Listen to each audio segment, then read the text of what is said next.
Glórias a Deus. Meus irmãos, a graça e a paz. Abram por gentileza sua Bíblia. Primeira carta de Paulo aos Coríntios, primeiro capítulo.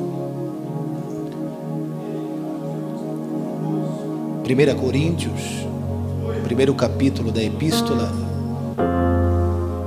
Enquanto você procura esse texto bíblico, eu quero, como meu costume, externar a minha gratidão a Deus por mais uma noite estarmos na sua doce e maravilhosa presença. Muito obrigado ao Bispo Williams pela confiança de estar ministrando a esta amada igreja. Ao meu amigo pastor Duílio Flamino, um grande pregador, a qual foi a ponte para que nós estejamos aqui nesta noite em comunhão com os irmãos. Ao pastor Alex, que Deus abençoe a todos que compõem este respectivo ministério. Que culto excelente. Que Deus abençoe o Bispo William por este trabalho tão nobre e especial. A meu grande amigo pregador evangelista George Faquin, que me acompanha, um grande pregador da palavra de Deus, um exímio expositor. Estamos muito contentes e alegres esta noite, irmãos.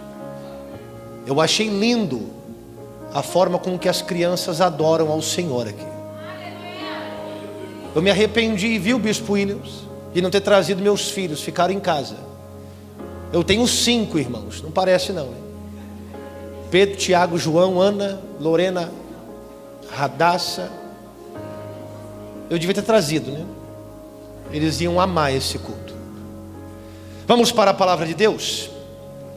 1 Coríntios capítulo 1, verso 26, diz assim o texto bíblico: porque vedes o vosso chamado, irmãos, que não são muito homens sábios, segundo a carne, nem muitos os poderosos, e nem muitos nobres que são chamados. Mas Deus escolheu as coisas loucas deste mundo para confundir as sábias. E Deus escolheu as coisas fracas deste mundo para confundir as coisas que são fortes. E Deus escolheu as coisas vis deste mundo e as coisas que são desprezíveis e as que nada são, para reduzir a nada as coisas que são, para que nenhuma carne se glorie em sua presença. Mas vós sois deles em Cristo Jesus, o qual por parte de Deus nos for feito sabedoria e justiça e santificação e redenção, para que, como está escrito, que aquele que se glorie, glorie-se no Senhor. Olhe para o teu irmão que está ao teu lado, diz para ele assim: você já conhece a louca sabedoria de Deus? Fala para ele assim: você está olhando para ela. Glórias a Deus. Amados irmãos, esta palavra é uma palavra linda e muito especial. Quando eu entendi o sentido original que o apóstolo Paulo está se referindo para a igreja de Corinto com esta forma de expressão, isto falou muito comigo. As epístolas do apóstolo Paulo, de fato, todas elas, sendo a totalidade maior que compõe o Novo Testamento, são epístolas extraordinárias. Algumas delas Paulo escreveu em caráter de urgência, para disseminar uma possível infiltração de heresia dentro da igreja de Cristo. Outras, Paulo apenas faz uma formatação de uma teologia sistemática para afirmar no coração da igreja aquilo de fato cuja qual eles têm que ser crido em vossos corações. Outras Paulo direciona de uma forma pessoal, como Tito, Timóteo e Filemão, uma epístola mais conselheira, mais incentivadora, mais orientativa. Quando Paulo decide escrever a epístola aos Coríntios, ele está passando o seu período na cidade de Éfeso. E Paulo recebe uma notícia que entristece muito o seu coração. A igreja que ele muito teria trabalho para fundar, está agora tendo um declínio espiritual. Um declínio muito interessante que parece que muito na nossa atualidade acontece hoje. A igreja de Corinto está passando pelo elitismo, aonde os mais importantes, ou os que mais têm poder aquisitivo, têm mais espaço na igreja.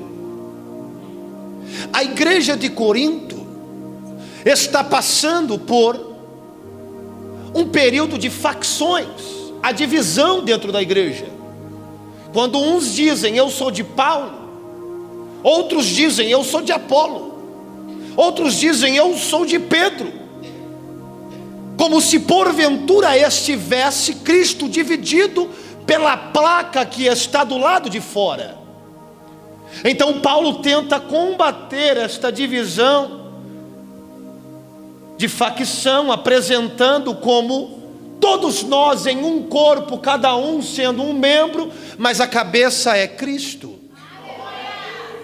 Então não há divisões no corpo de Cristo. Não pode dizer que o olho não precisa da boca, a boca não precisa do nariz. Todos nós somos membros de um corpo cuja qual a cabeça é Cristo. Paulo fica sabendo também que na igreja de Corinto acontece uma coisa extraordinária que incomoda e causa um choque nos membros da igreja, como também na sociedade, porque todos os dias temos escândalo no nosso meio. Todos os dias alguém tropeça, alguém falha.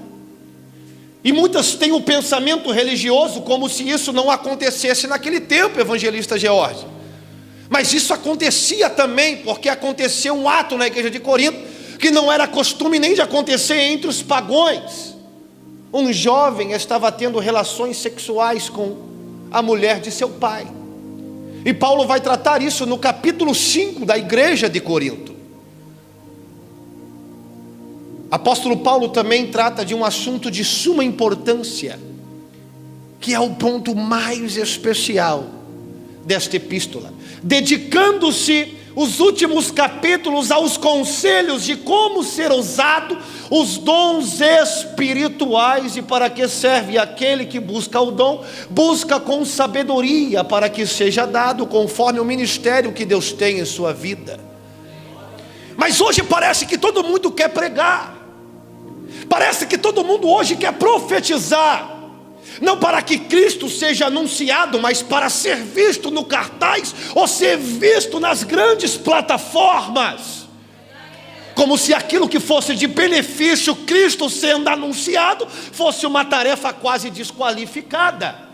Porque muitos hoje que se colocam na posição de pregador, eu abro um aspas aqui, não se preocupa em pregar uma mensagem que vai produzir frutos, mas uma mensagem que vai trazer impacto. Como foi a pregação? Como foi o like? Como foi a mensagem? Será que o povo gostou? E Paulo vai tratar sobre a questão da bagunça na igreja no que diz respeito aos dons, porque cada um aqui tem um chamado, cada um aqui tem o seu ministério. Independente daquele que faz ou daquele que não faz, ninguém é mais que ninguém. Independente de quem prega, de quem louva, de quem tira oferta, de quem fica na porta, de quem tira foto, ninguém é mais que ninguém. Nós estamos dentro de um mesmo patamar espiritual. E quando Paulo fica sabendo do que está acontecendo na igreja de Corinto, ele se entristece. porque a fundação desta igreja não foi fácil. E Paulo abre o seu coração escrevendo no capítulo 2, verso 3, uma coisa que muito me comove, quando ele decide revelar o sentimento que ele tinha na cidade de Corinto. Quando ele registra: e eu estive entre vós, em tremor e em temor, e em fraqueza de espírito. Perceba o que Paulo está dizendo para os irmãos evangelistas George. Ele diz que ele esteve em dificuldades, ele disse que ele esteve em grandes aflições, em grandes lutas, e ele ainda estava fraco espiritualmente. Para nós entendermos essa expressão de Paulo, é necessário eu contar uma história, e eu quero tentar ser mais rápido e objetivo para que nós consigamos encaixar no tempo esta mensagem. Eu quero voltar lá no ano 44 a 46 depois de Cristo, aonde tinha a igreja modelo, em Antioquia da Síria. Atos capítulo 13, se não me falha a memória, vai registrar que Antioquia da Síria era a igreja modelo, a igreja que tinha mestres, a igreja que tinha doutores, a igreja que tinha professores e a igreja que tinha profetas. A igreja que tinha um culto na vertical, irmão.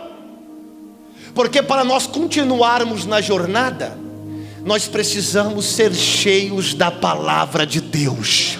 Nós precisamos ser cheios do Evangelho de Cristo. Nós precisamos entender que na palavra não é chave, não é porta, não é milagre. Palavra é redenção, é justificação, é santificação, é adoção, é ser participante do reino de Deus. E quando nós entendermos o contexto da palavra verdadeira, a história muda, porque nós não vamos desviar por prova, por luta, por dificuldade. Não é porque o namorado terminou com você que você vai parar. Não é porque o desemprego veio que você vai desistir. Não é porque você não tem dinheiro na conta que você vai desviar. Não, não. É porque você sabe que Jesus foi na cruz do Calvário, sendo você pecador. Ele te deu uma chance, Ele te deu uma oportunidade. Nós não éramos dignos, mas mesmo assim Ele nos amou. Nós não estamos aqui para ter, estamos aqui para ser. Fala para o seu irmão: não estou aqui para ter, eu estou aqui para ser. Oh glória, oh glória, oh glória. A igreja de Antioquia tinha a igreja no culto na vertical, evangelista George, porque tinha a palavra, tinha ensinamento, tinha estabelecido no coração dos cristãos a identidade, a ponto de ser a primeira igreja aonde os irmãos, discípulos e seguidores de Cristo receberam o nome de cristãos. Culto na vertical garante identidade. Culto na vertical revela quem você é de verdade. Culto na vertical faz com que você seja conhecido como seguidor de Cristo. Culto na vertical faz com que você tenha uma história diferente. E por que culto na vertical? Porque tinha a palavra criando raízes para baixo, firmando os cristãos. Mas não podemos viver também dentro só de uma palavra mórbida, porque tem muita ortodoxia que incha. O próprio Jesus vai nos dizer: acautelai-vos do fermento dos fariseus. Salomão vai dizer que para escrever livros não há limite, mas o muito estudar é enfado da carne. Tem gente que estuda tanto que hoje não crê nem mais no batismo no Espírito Santo e na ressurreição de Jesus, Jorge. Mas culto que tem, como em Antioquia tinha mestres e doutores e profetas, tem Deus operando e levantando o ministério.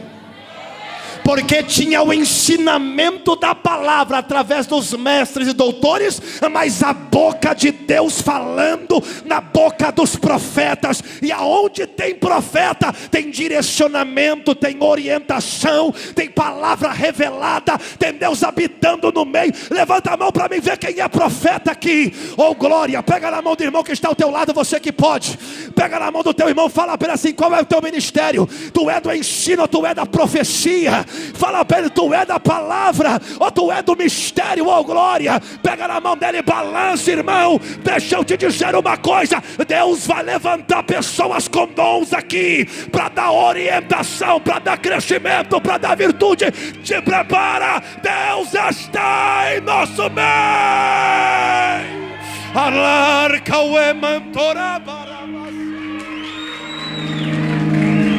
Ele está em nosso meio. Ele está.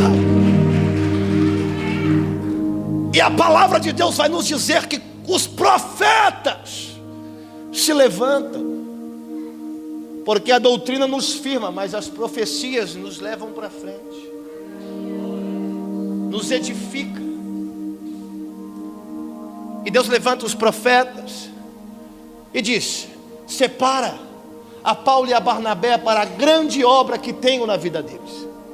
No ano 44 ele sai, se não me falha a memória, para a cidade de Seleucia, pega uma embarcação,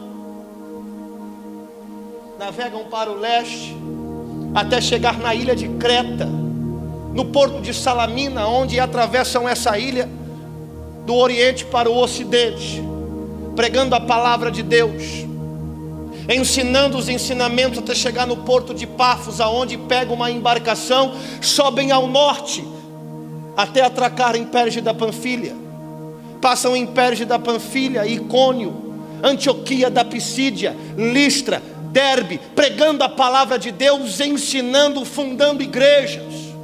Aonde Paulo entrava em cada cidade, ele deixava um culto no lar. Aonde Paulo entrava, ele deixava uma igreja estabelecida. Aonde Paulo chegava, alguém se convertia e se tornava discípulo de Cristo. Deixa eu liberar uma palavra para você liberá-la. Eu falo baixo ou alto, irmão? Vou falar alto para o diabo ouvir. Aonde você entrar, você vai deixar uma marca do evangelho. Aonde você entrar, alguém vai se converter verdadeiramente. Aonde você entrar, você vai deixar um filho do rei do lar. Ei, meu irmão, eu quero liberar uma palavra para a tua vida. Seja na boca de fumo, no trabalho, na escola, na faculdade, na rua que você mora, na festa da família. Aonde você entrar, alguém vai se converter através da tua pregação. Através da tua pregação. Júnior, mas eu não sei pregar. Eu não sou eloquente. Irmão, quem falou que pregar é falar com o microfone na mão? Certa vez chegaram no príncipe dos pregadores, século 17, 18, Charles Haddon Spurgeon, o homem que cativava multidões para assistir os seus sermões, e disseram: Spurgeon, qual é o seu melhor sermão? Ele responde: há 35 anos estou fazendo ele.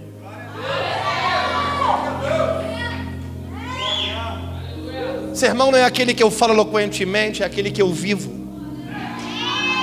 Você não precisa ser um pregador de palavras, você pode ser um pregador de vidas, de atitude. Ei, meu irmão, é por isso que quando a igreja de Corinto rejeita Paulo, devido a alguns que tinham entrado para dizer: ei, Paulo não é um bom pregador, Paulo não é homem de Deus, Paulo nem viu Jesus. Aí Paulo vai dizer para os irmãos dos Coríntios: eis, não sois vós a marca do meu apostolado, não sois vós a minha carta escrita pelo próprio dedo de Deus. Ainda que Paulo não estivesse em Corinto, a sua pregação era vista pela vida dos irmãos que lá estavam, que nasceram de novo. Te prepare, irmão, vai ter pessoas que vai contar um testemunho acerca daquilo que viu em você, acerca do exemplo que você deu, acerca da sua atitude. Tem alguém te observando, tem alguém olhando para você. Alguns olham até com inveja, alguns até olham torcendo para você cair, torcendo para você dizer não vai aguentar, não vai suportar, mas eles mesmos vão falar não, é Deus que sustenta, é Deus que sustenta, é Deus que sustenta, é Deus.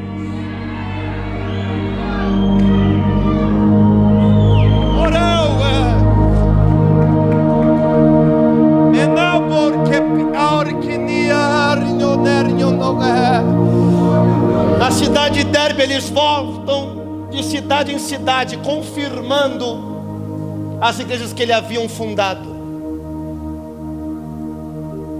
Quem aqui já evangelizou alguém?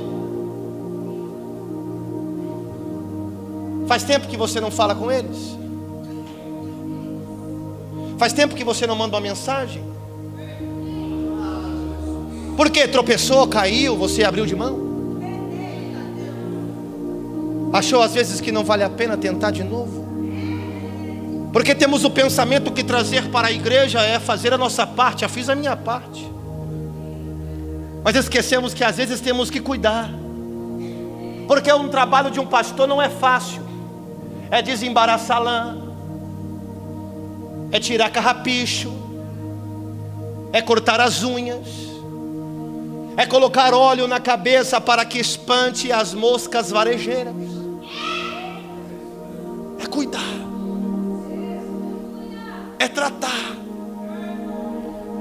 Quando nós olhamos aquele sermão do bom pastor que deixa as 99 no aprisco que vai atrás da uma, engana-se você que as 99 ficou jogada, ficou guardadinha e protegida.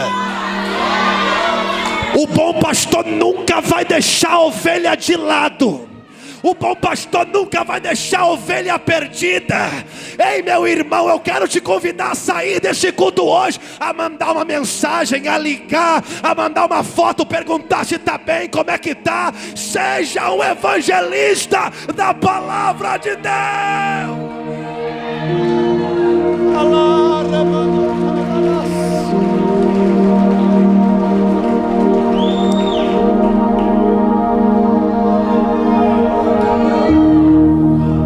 Escute isso. Paulo agora volta, Atos capítulo 15. Ele desce da sede, aonde é formulado o primeiro concílio da igreja, a primeira reunião doutrinária. E sabe qual que é o tema?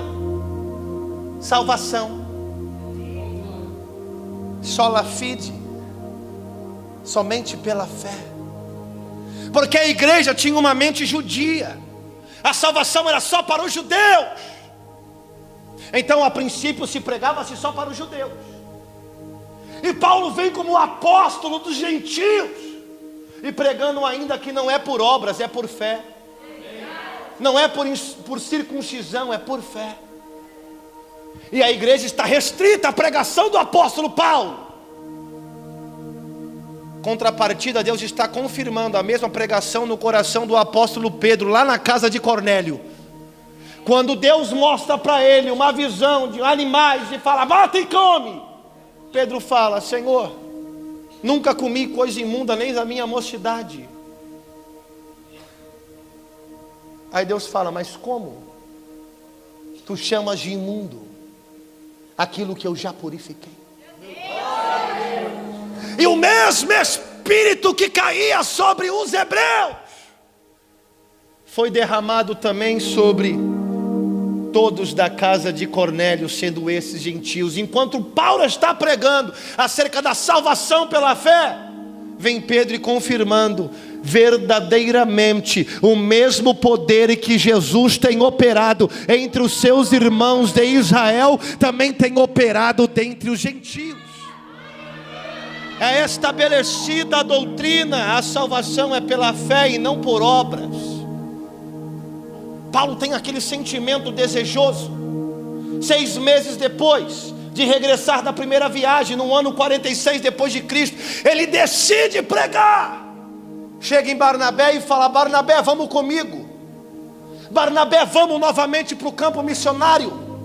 Eu tenho saudade dos irmãos, eu tenho saudade daqueles que nós visitamos em Corinto, em Derbe, em Listra, em Antioquia da Pisídia. Eu tenho saudade.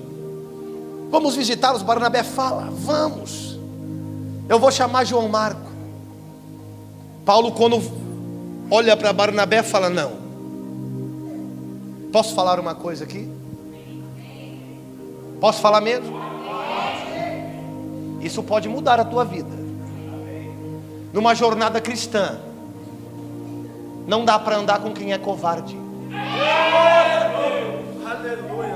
Porque quando Barnabé fala que vai chamar João Marcos, Paulo fala, não, João Marco não vai não. Por quê?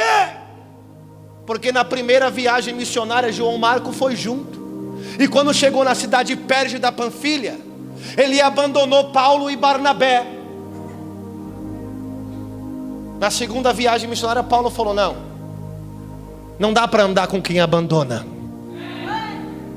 Não dá para andar com quem não chora com você. Não dá para andar com quem não tem a mesma visão que você. Não dá para andar com quem não tem o mesmo propósito que você. Enquanto você quer ir para o monte, quer ficar outra pessoa no papinho no WhatsApp. Enquanto você quer se santificar, a outra pessoa quer curtir a baladinha. Enquanto você quer buscar a Jesus, pega na mão do teu irmão, balança a mão dele e fala assim, não dá para andar com quem não tem a mesma visão. Não dá para andar com quem não tem o mesmo foco. O teu foco é Cristo, o teu foco é o céu, o teu foco é o reino. Só para quem acredita, levanta a mão para adorar. Muitos vão abandonar, muitos vão parar, muitos vão desistir. Não dá para andar com quem não chora com você. Eu liguei para o George, falei, George, me leva ali em cima da hora. Foi rapidinho. Se é outro, cria um monte de empecilho. Ele não perguntou se eu ia pôr gasolina. Ele não perguntou se era longe. Ele falou, vamos, vou arrumar, daqui a pouco estou aí. E não fez de qualquer jeito não. Não dá para andar com quem abandona você no momento da dificuldade. Tá na pizzaria, todo mundo junto, é bom. Tá andando no carro com ar-condicionado de hoje, é bom.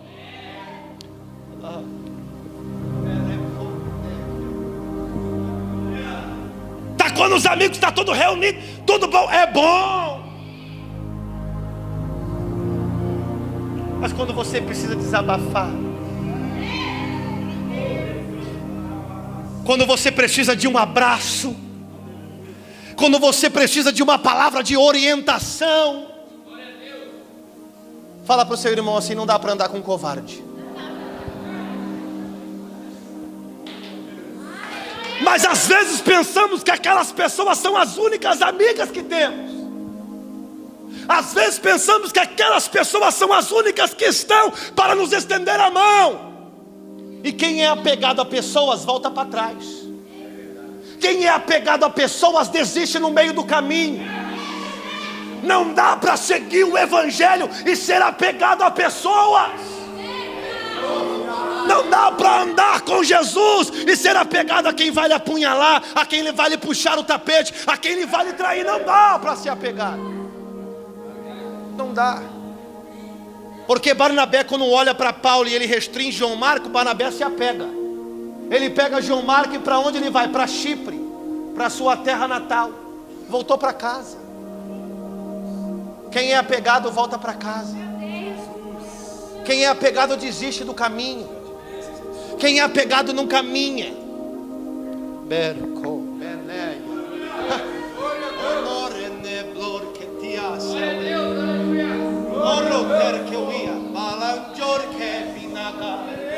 Imagine se o George contar a história dele aqui. A história de família. Ah, Jesus, porque não tem uma família perfeita? Vai ser apegado no caminho. Se eu olhasse quando a mãe dos meus filhos me abandonou com 5, eu estaria pregando? Não. Estaria de novo com o nariz na cocaína. Estaria de novo fazendo aquilo que não era para fazer. As pessoas sempre vão falhar. As pessoas sempre vão nos decepcionar. E quem é apegado volta para casa. Mas eu tenho uma boa notícia para você. Quem tem desejo de evangelizar, levanta a mão para mim ver. Quem tem desejo de falar de Jesus, levanta a mão para mim ver. Não te preocupa que você não vai ficar sozinho não. Tá chegando Silas aí. Ei, não te preocupa não. Deus vai preparar alguém para orar com você. Deus vai preparar alguém para buscar com você. Está chegando Silas aí. E quem é Silas? É aquele que louva na prisão contigo. É aquele que é apedrejado contigo. É aquele que te esconde quando te persegue. Quem é Silas? É aquele que estende a mão quando você mais necessita. Pega na mão do teu irmão, você que pode, balança e fala: está vindo Silas aí. Ô macaladora, está vindo Silas aí. Tu não vai ficar sozinho não. Vai ter alguém do jejum, alguém do monte, alguém da consagração, aquele que vai para a vigília com você. Está chegando, está chegando, está chegando, está chegando. Se você crê, adora. Oh, bacana. Se você crê, adora. Está vindo Silas aí. Tu não vai ficar sozinho. Tu não vai ficar sem companhia. Quem quis voltar para casa, deixa voltar. Está vindo alguém melhor.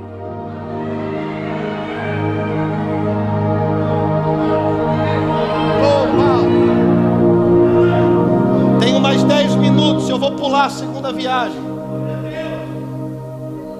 Paulo inicia-se a sua segunda viagem missionária, mas ele não vai pelo caminho que ele fez a primeira, ele vai por terra, pela região de Mísia e Bitínia. Chega em Derbe. Quando ele chega em Derbe, eu preciso falar isso aqui. Ele ouve um testemunho de alguém que está pregando, de alguém que está louvando, de alguém que está curando enfermo, fazendo visita, servindo ceia, de alguém que está expulsando o demônio, de alguém que está se consagrando. Paulo ouve o testemunho. Quem é? Timóteo, o jovem Timóteo. Paulo chega em Timóteo e fala: tu serás o meu auxiliar. Perceba, na primeira viagem João Marco foi junto, mas João Marco abandonou. Por que abandonou? Porque João Marco não foi chamado naquele período. Não que não era, porque esse depois escreveu o Evangelho de Marcos. Não tiro em nenhum momento a sua autenticidade ministerial, mas existe um período certo para que o seu ministério floresça. Mas por que João Marco foi na primeira viagem? Porque Barnabé era seu tio. Não pense em fazer a obra porque você é parente de alguém. Não pense em se aproximar do pastor para você ter benefício na igreja. Não pensa em ter sobrenome para você ter um ministério, não. Tenha porque Deus te chamou. Tenha para no tempo certo ele florescer. Tenha para no tempo certo ele se sobressair. Porque quem se levanta sobre o volume de alguém não aguenta a retaliação e para no meio do caminho. Mas quem é levantado por Deus continua, não para, não desiste. Escute isso. Porque Timóteo é convidado, porém Timóteo não era judeu, era filho de judia juntamente com um grego. E quando os irmãos de Jerusalém ficam sabendo de Timóteo, o novo auxiliar de Paulo, chegam e Paulo e falam: ele tem que se circuncidar. Mas espera aí, a salvação não é pela fé? Não, ele tem que se circuncidar. Não, a salvação é pela fé. Sabe o que Timóteo falou? Eu não me preocupo com a retaliação. Eu não me preocupo com a adversidade. Eu não me preocupo com a luta, com aquilo que impõe sobre mim. Se tiver que ser a circuncisão para que eu continue caminhando, eu me circuncido, não tem problema. Em contrapartida, João Marco abandonou possivelmente por causa de uma febre que foi acometida na cidade de Perge da Panfilha.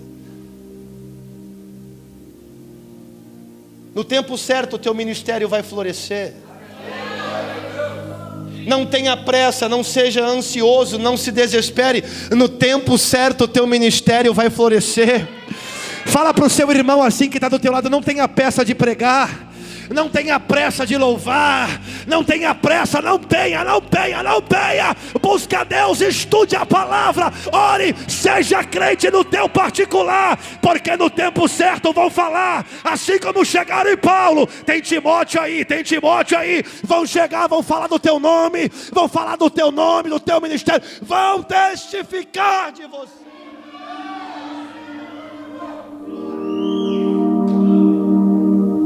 Paulo, em oração, está com desejo de pregar na Ásia, mas o Espírito Santo o impede de pregar na Ásia, aonde em uma visão, um macedônio pedindo para que ele atravessasse a Macedônia e o ajudasse. Paulo sai da Ásia Menor e pisa primeiramente, pela primeira vez, num continente europeu. A Polônia, Neápolis, Bereia, Tessalônica, Atenas. Quando Paulo chega em Atenas, uma cidade politeísta, uma cidade tomada por vários deuses, várias estátuas espalhadas, Afrodite, Zeus, Apolo, Hermes, a mitologia grega. Paulo observa e vê quantos eles são religiosos e supersticiosos. Paulo vê um altar escrito, o altar a Deus desconhecido, a qual não tenho tempo para falar desta história, mas quem quiser eu indico o livro, Fator Melquisedeque, vai falar sobre a história do altar ao Deus desconhecido. E quando agora Paulo observa, ele vê a deixa e começa a pregar. Paulo é chamado de papagaio de pirata, paroleiro, tagarela, falador, que ele não parava de falar de Jesus. Ele não parava de falar de Jesus. O assunto de Paulo era Jesus. Paulo é convidado a ministrar no Areópago, no campo de Marte, lugar principal de Atenas, onde é discutido as novas filosofias, as novas ideias dos pensadores, Platão, Aristóteles, Sócrates, Tales de Mileto e etc. Lugar onde era discutido as novas leis cívicas e jurídicas. E Paulo é convidado para pregar. Vou falar uma coisa para quem crê. Você crê? Deus vai te colocar no meio dos grandes. Deus vai colocar você aonde você menos imagina. Mas para isso é necessário estudar. Para isso é necessário buscar, se dedicar, se aplicar. Não virá de qualquer forma. Paulo prega, Jorge, ele prega.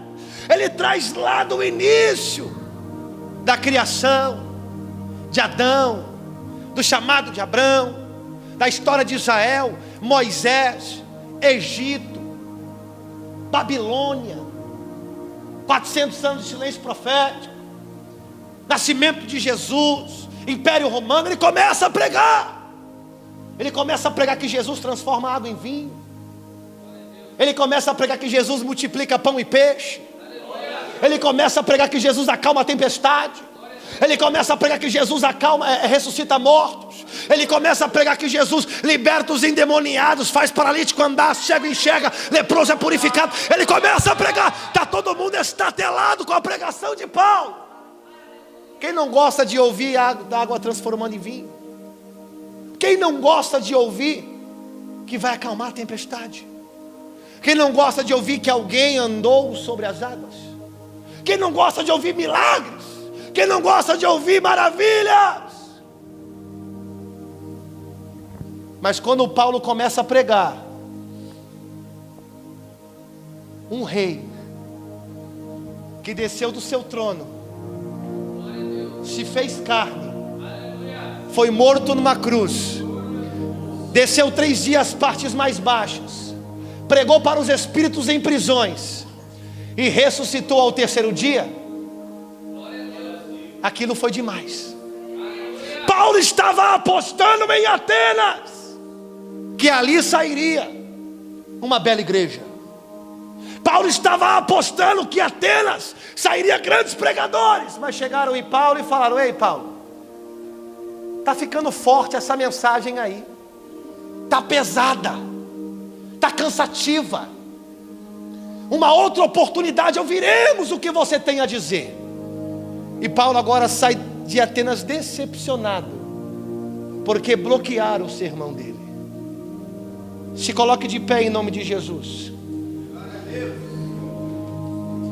Mais 5 minutos e eu vou encerrar a mensagem.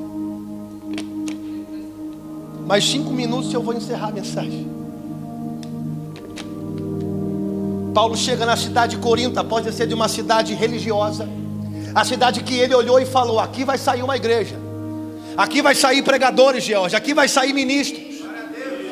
Quando Paulo desce em Corinto, uma cidade localizada na Península Itálica, um dos maiores portos da época, um porto do lado leste, do lado oeste, todos os mercantes que passavam pelo mar Mediterrâneo paravam em Corinto para esvaziar a sua embarcação, fazer os seus trâmites e aproveitar para se embebedar nas tabernas de Corinto.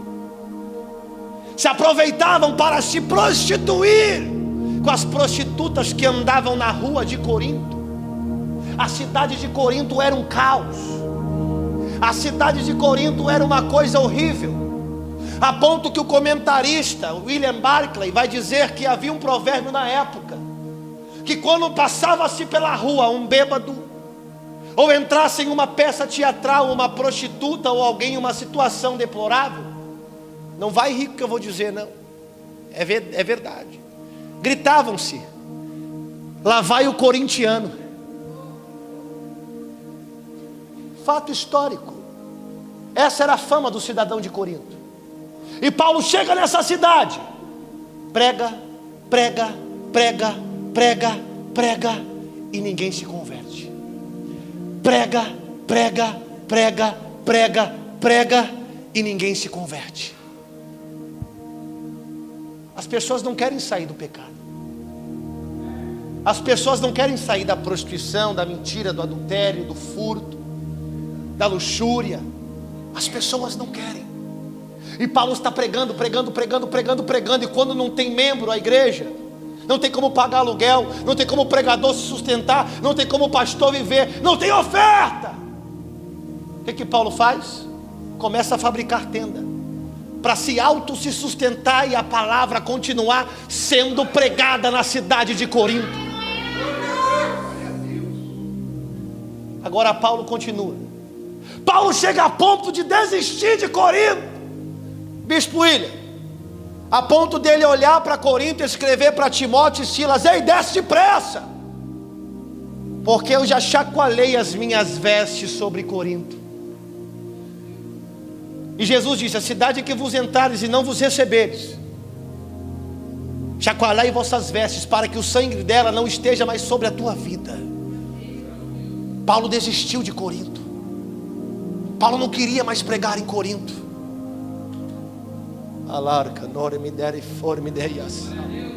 Quantas das vezes nós desistimos de alguém? Quantas das vezes nós desistimos de um sonho? Quantas das vezes nós desistimos de pregar, de continuar caminhando? Quantas das vezes desistimos de adorar?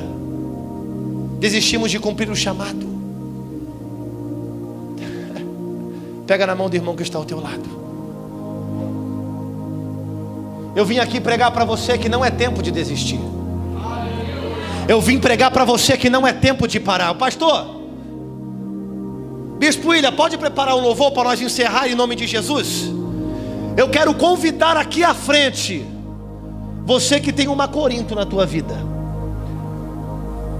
Você talvez que olhou e falou: não, eu não acredito nisso, eu desisto, não vai dar mais certo, já chacoalhei as vestes. Qual que é a Corinto da tua vida? Talvez pode ser uma coisa na sua vida pessoal, talvez pode ser no espiritual, no sentimental. Todos nós podemos ter uma Corinto a ponto de olhar e falar: eu não acredito mais, eu não enxergo mais, eu não vejo mais saída. Eu quero chamar você aqui à frente que já olhou para uma circunstância e falou: eu não acredito, eu não espero, eu não acho que vai dar certo. Eu quero chamar você aqui à frente. rapidinho, que eu tenho mais 2 minutos para me encerrar. Vem aqui, você que veio, pega na mão do irmão que está ao teu lado. Porque Paulo desistiu de Corinto. Paulo achou que não iria dar fruto algum. Paulo olhou, chacoalhou as vestes e falou: não, eu não prego mais, eu não falo mais, eu não insisto mais, eu desisto hoje. Do que você desistiu? Talvez de uma cura pessoal. Do que você desistiu? Talvez do batismo com o Espírito Santo. Do que você desistiu? Talvez da sua faculdade, do diploma na parede, por olhar a circunstância financeira. Do que você desistiu? Da reforma da tua casa. Do que você resistiu? De procurar o pai que você não conhece.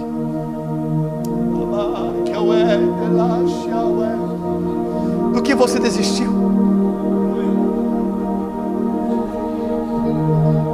Feche os seus olhos em nome de Jesus. Vai usar outro microfone, esse? Feche os seus olhos, olhe ao Senhor em nome de Jesus. Eu quero que você saiba de uma coisa, que não é tempo de desistir. Eu quero que você saiba de uma coisa, que não é tempo de desacreditar. Eu quero que você saiba de uma coisa, que não é o fim, não acabou. Eu quero que você saiba que Deus ainda tem uma chance. Porque Paulo se coloca de joelho e ele vai orar. E quando ele vai orar, irmão, ele decide ter a última pregação. E ele sobe na sinagoga. E quando ele sobe na sinagoga, a Bíblia vai registrar, Atos capítulo 18, que Crispo, o principal da sinagoga, se converteu. Não foi qualquer um que se converteu, foi o principal da sinagoga. E ele não veio sozinho, ele trouxe uma multidão com ele. Ele não veio sozinho, ele trouxe uma multidão com ele. Aí depois Paulo ora de novo em agradecimento. Aí o Espírito fala assim: Paulo, não desista, não pares, ninguém lançará a mão de ti. Há muito povo nesta cidade que eu tenho que salvar.